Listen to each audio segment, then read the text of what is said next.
കുടിവെള്ള പൈപ്പ് തകരാറിലായി കുടിവെള്ള വിതരണം നിലച്ച ഇരട്ടിയാർ ചെമ്പകപ്പാറ പള്ളിക്കാനം ഭാഗത്ത് തകർന്ന പൈപ്പിന്റെ അറ്റകുറ്റപ്പണികൾ തുടങ്ങി.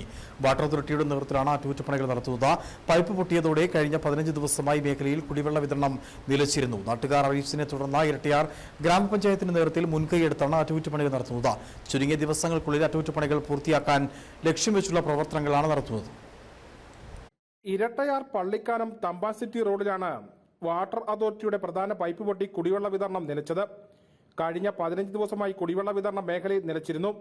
നാട്ടുകാർ അറിയിച്ചതിനെ തുടർന്ന് ഇരട്ടയാർ ഗ്രാമപഞ്ചായത്തിന്റെ നേതൃത്വത്തിൽ വാട്ടർ അതോറിറ്റിയുടെ സഹകരണത്തോടെയാണ് അറ്റകുറ്റപ്പണികൾ നടത്തുന്നത്.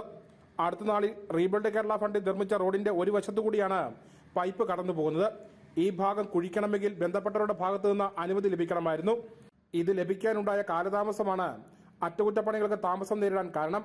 നാട്ടുകാരുടെ കുടിവെള്ള പ്രതിസന്ധി മനസ്സിലാക്കിയതോടെ ഇരട്ടയാർ ഗ്രാമപഞ്ചായത്തിന്റെ നേതൃത്വത്തിൽ ഇതിനായി മുൻകൈയെടുത്ത് ബന്ധപ്പെട്ടവരുടെ ഭാഗത്തു നിന്ന് അനുമതി വാങ്ങിയാണ് വാട്ടർ അതോറിറ്റിയുടെ നേതൃത്വത്തിൽ അറ്റകുറ്റപ്പണികൾക്ക് തുടക്കം കുറിച്ചത്. സൈഡില് കഴിഞ്ഞ ദിവസം പൈപ്പ് പൊട്ടി നിരന്തരമായി വെള്ളം പോകുന്നൊരു സാഹചര്യം ഉണ്ടായി. നിരവധിയായ ആളുകൾ പഞ്ചായത്തിൽ വിളിച്ചറിയിക്കുന്ന ഒരു സാഹചര്യം ഉണ്ടായി. അപ്പോൾ അതുമായി ബന്ധപ്പെട്ട് അന്വേഷിച്ചപ്പോൾ ആ പൈപ്പ് റീബിൽഡ് കേരളയുടെ റോഡിലാണ് ഉണ്ടായിരുന്നതിനാൽ റീബിൽഡ് കേരളയുടെ പെർമിഷൻ ഇല്ലാതെ വാട്ടർ അതോറിറ്റിക്ക് അത് കട്ട് ചെയ്യാൻ പറ്റാത്തൊരു സാഹചര്യം. അത് കട്ട് ചെയ്ത് കഴിഞ്ഞാൽ അതിന് കേസെടുക്കുമെന്നുള്ള രീതിയിലാണ് മുന്നോട്ട് പോയിക്കൊണ്ടിരിക്കുന്നത്.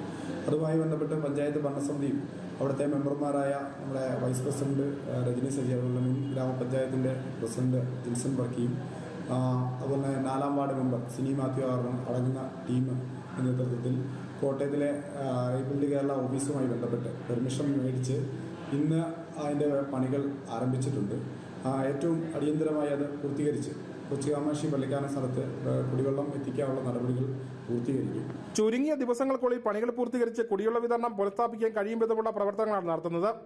എന്നാൽ ഈ വിഷയവുമായി ബന്ധപ്പെട്ട് ചില ആളുകൾ വസ്തുതാവിരുദ്ധമായ വ്യാജപ്രചരണങ്ങൾ നടത്തുന്നതായും ഗ്രാമപഞ്ചായത്ത് പ്രസിഡന്റ് ആനന്ദ് സുനിൽകുമാർ പറഞ്ഞു. ഇത് രാഷ്ട്രീയ മുതലെടുപ്പിന് വേണ്ടി മാത്രമാണെന്നും അദ്ദേഹം പറഞ്ഞു. Idukki vision news, Kattappana.